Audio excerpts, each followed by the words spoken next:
Hello friends, సిరి kitchen స్వాగతం. నేను మీ సిరిని. ఎలా ఉన్నారండి? అందరూ బాగున్నారా? నేనైతే సూపర్గా ఉన్నానండి.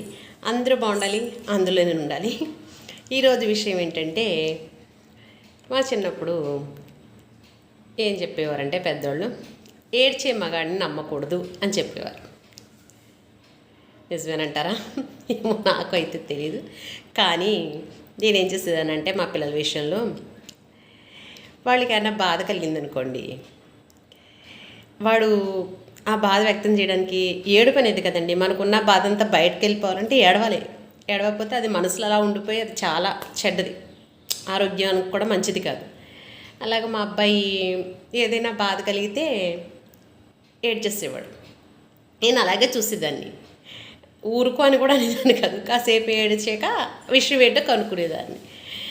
ఏంటి విషయం ఏంటో చెప్పని ఆ తర్వాత దానికి తగ్గట్టుగా దానికి ఇలా చేస్తే బాగుండేమో, అలా చేస్తే బాగుండేమో వాడికి అన్న చెప్పేదాన్ని. అలాగే వాళ్ళ ఫ్రెండ్ వాళ్ళ అమ్మ ఉండేవారంట. వాడి అన్న ఏడిస్తే ఎక్కువ వాళ్ళ ఇంటికి ఫ్రెండ్స్ అంటే ఒకళ్ళ ఇంటికి ఒకళ్ళు వెళ్తారు కదండి, వెళ్ళేవాడు. వాడు ఎప్పుడైనా ఏడిస్తే వాళ్ళ అమ్మ తిట్టేదట. ఏడ్చి మగాడిని నమ్మకూడదంటారు, ఏడుస్తూ ఉంటావు అది. ఆ తర్వాత ఒకసారి మా అబ్బాయికి డౌట్ వచ్చింది. మరి నేను ఏడుస్తాను కానీ మా అమ్మ ఎప్పుడు ఇలా అనలేదురా అని డౌట్ వచ్చి నన్ను ఇంటికి వచ్చి అడిగాడు. అమ్మ, ఏడ్చి మగాడిని నమ్మకూడదంట కదా, వాళ్ళ అమ్మ అలా తిడుతుంది వాడిని ఏడుస్తుంటేని అని చెప్పాడు. అమ్మ, బాధ అనేది ఆడవాళ్ళకైనా మగవాళ్ళకైనా ఒక రకంగానే ఉంటుంది. అది వ్యక్తం చేయాలి, అది అలా మనసులో ఉంచేసుకోకూడదు. కాబట్టి అవన్నీ ఏదో ఆ కాలంలో ఏదో చెప్పేవారు, అంతేగాని ఏదైనా బాధ కలిగిందనుకో అది వ్యక్తం చేసేస్తే కొంచెం మనసు స్థిమితంగా ఉంటుంది, ఆరోగ్యానికి కూడా చాలా మంచిది అని చెప్పాను.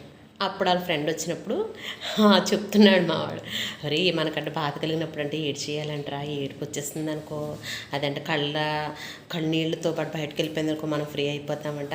మీ అమ్మ ఇంకోసారి అలా అందనుకో, మా అమ్మ ఇలా చెప్పిందని చెప్పి మీ అమ్మకి అని చెప్పాడు అబ్బాయికి. అలాగా అవన్నీ ఏముండదండి. బాధ ఎవరికైనా, ఆడవాళ్ళకైనా మగవాళ్ళకైనా ఎవరికైనా ఒకటే. అవన్నీ ఏంటో అప్పుడు ఏదో చెప్పేవారు. కానీ ఇప్పుడు ఏదైనా సరే బాధ కలిగితే ఏడ్చేయాలంతే. ఏడ్చేసి ఆ బాధను పోగొట్టేసుకోవాలి. అది నా అభిప్రాయం.